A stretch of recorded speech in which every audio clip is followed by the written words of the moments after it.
Hey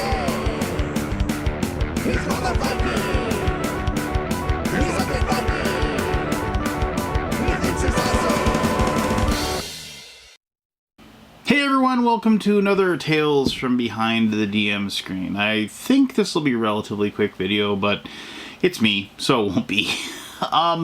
So a while back, somebody asked me the question, what are some of my favorite monsters? And this was kind of a tougher question than I thought it would be. My players have definitely gotten used to me really liking certain types of monsters, and I'll go into some of that in a little bit. But I'll just be completely honest with you. Relatively recently, I've kind of done away with doing, classic monsters or, I've done away with throwing yet another band of orcs at the players. My recent campaign, my players have been diving into this cave of mutants. Because they're literally being irradiated. I'm actually I'm not really going kind of weird gonzo sci-fi or anything like that, but there's definitely some weird stuff going on in the world, and that there's basically these humans that longer. I don't want to give away too much because the players haven't figured out everything, but they've discovered that basically some humans were criminals were forced to mine up these irradiated gemstones, and because of that, they became these mutated creatures. Still had their minds and everything like that, but have been driven insane. So regardless, those monsters themselves, they're basically like hobgoblins. They had around 9-10 hit points. This is not 5e hobgoblins. This is old school, which I play. They had between 7 to 12 hit points. They did about d6 or d8 damage with their attacks. Just maybe a +2 to hit, +3 to hit, something along those lines. So they had the same stats as say a hobgoblin. But the players themselves, it's they're these weird, crazy, basically humans that have their faces and their skin are covered in boils and pustules and things like that, and just relatively kind of disgusting. And the reason for that is that especially with gaming groups that if you've played D&D for a long time, it's you can't remove your mind from the fact that fire and acid needs to be used to kill trolls, right? You can't remove the idea that it's a specter or something. I have to have a magical weapon, or it's a gargoyle. I need a magic sword to hit it. It is very, very difficult for people to remove that mindset from you. They're just, those things are ingrained. But if I have a troll fight the players, but it doesn't look like a troll.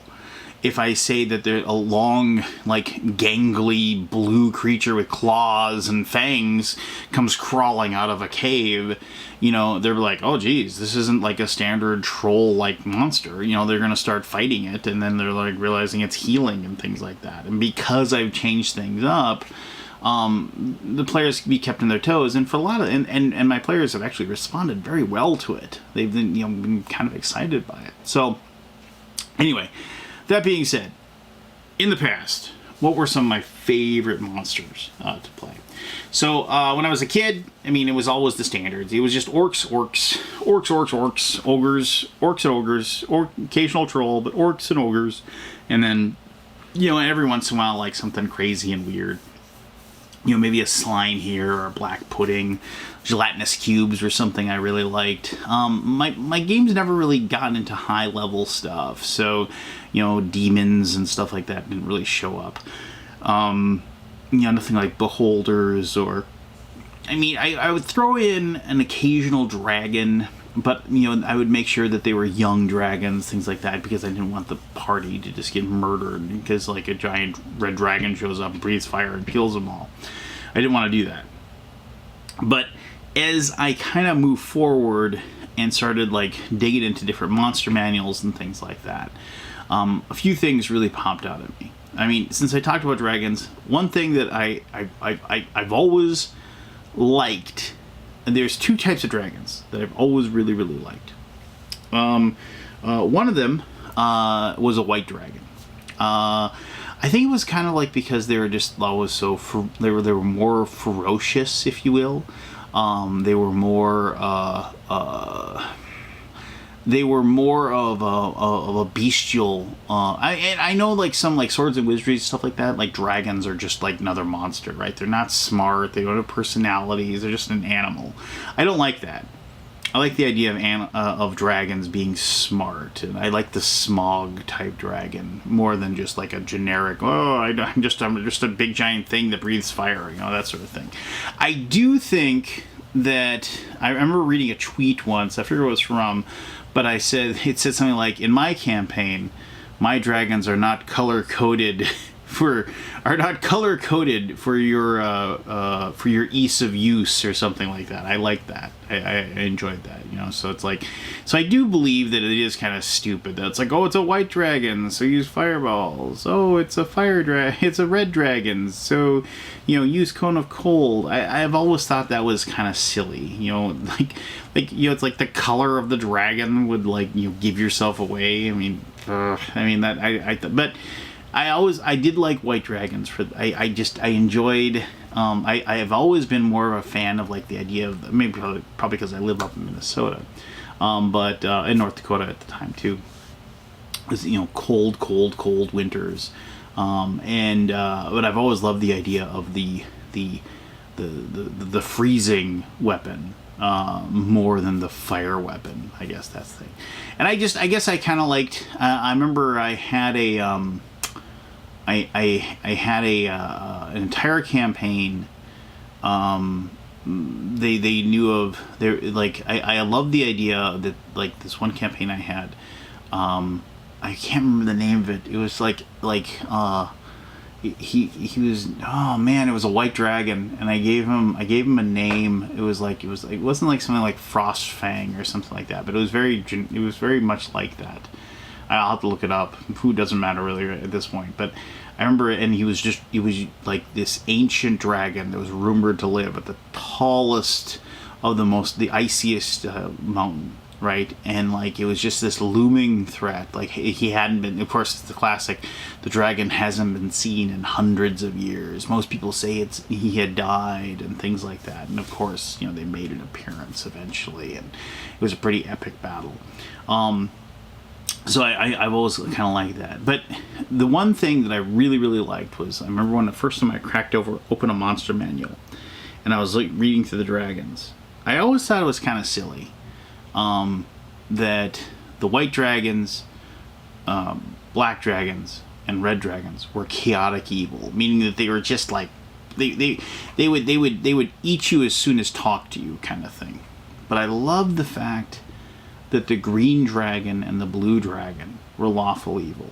And to be truthful, of those two, I liked the lightning of the blue dragon, and I kind of fell in love, and I think it had a lot to do with the Dragonlance novels at that time too that I was reading.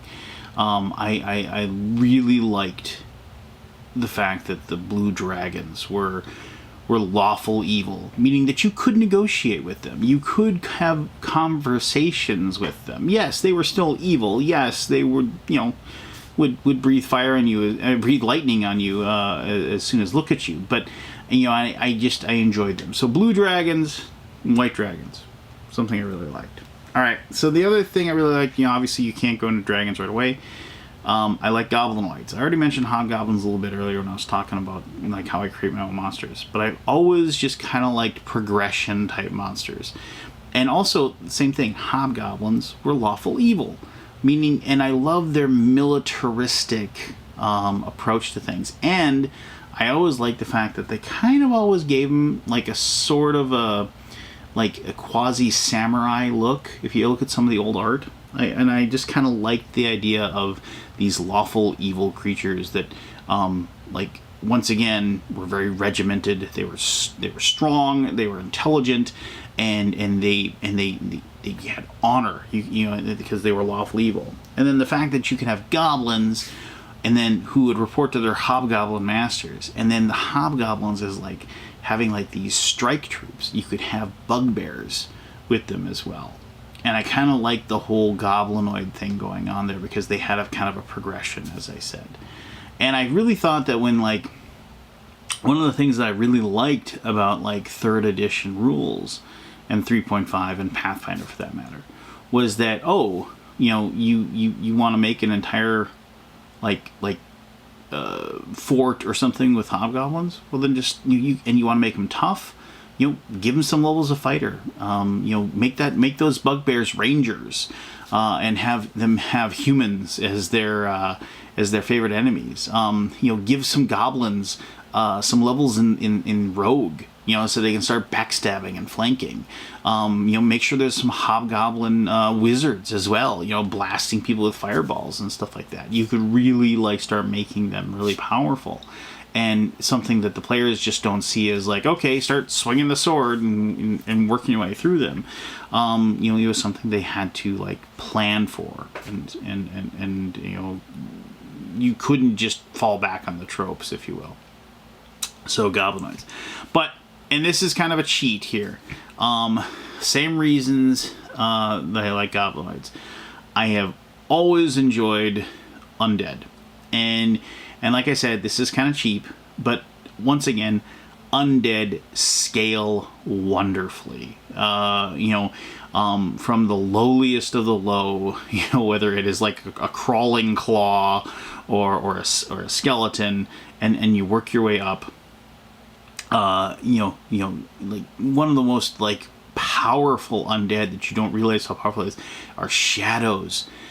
Just sapping strength. I mean, you from shadows run forward and they start touching people, and they start just taking the strength away from a fighters that that's what they rely on, that big bonus to damage, if they're gonna fight. And then one of the most scary things in the world, the loss, energy drain, as you kind of move up the ladder of creatures, and ghouls, you're paralyzed. I mean, undead just are extremely scary in both game mechanisms, but also in actual gaming. I mean, because of it really puts players on their edge as far as having negative effects happen to them. And then plus you have all the added aspects of it's intelligent undead, giving them powers and what have you. If you have necromancers leading them, another wonderful thing, a big evil.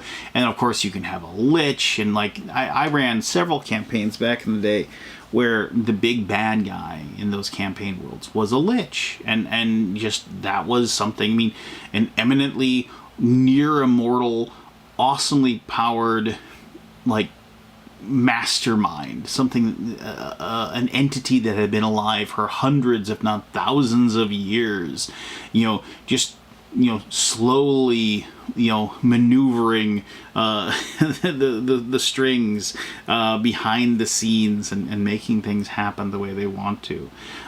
Is it any weird is it any doubt that when I started playing Age of Sigmar fantasy battles, I went for Nagash and the armies of the dead. I mean, it's just it's something where they're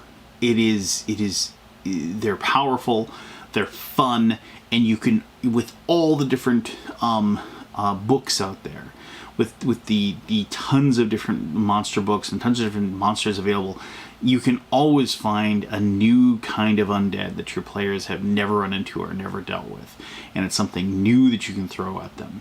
And there are some problems with undead. I mean, a cleric with some really good turning abilities can really play havoc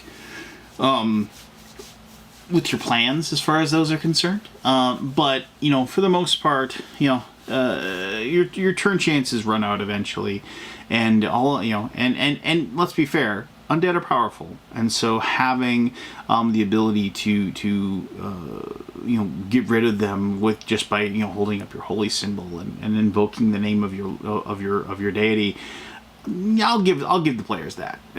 You know, it's always nice to give them some little bit of an out or some little bit of a chance, and give them like the feeling that maybe, just maybe, the scales are balanced just a little bit. But there you go.